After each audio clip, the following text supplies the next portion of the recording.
Sunt sigură că ați auzit știrile. Locul de joacă tocmai s-a transformat într-un curcubeu. Mânuțe mici, zâmbete largi, a venit toamna. Haideți cu mine printre hăinuțe mici și eșarfe și mai mici, în timp ce curtea școlii devine aurie și arămie. Educatoarele pregătesc o paradă de frunze crocante pentru sortat, călcat în picioare și știință. Da? Știință! Degetele mici învață culorile, număratul și relația cauză-efect când aruncă o frunză și o privesc cum flutură.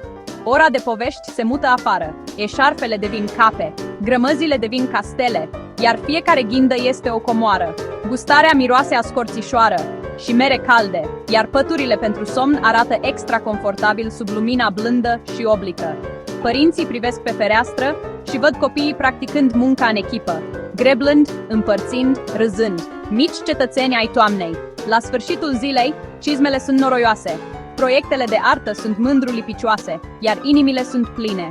Toamna la grădiniță, colorată, curioasă și complet contagioasă.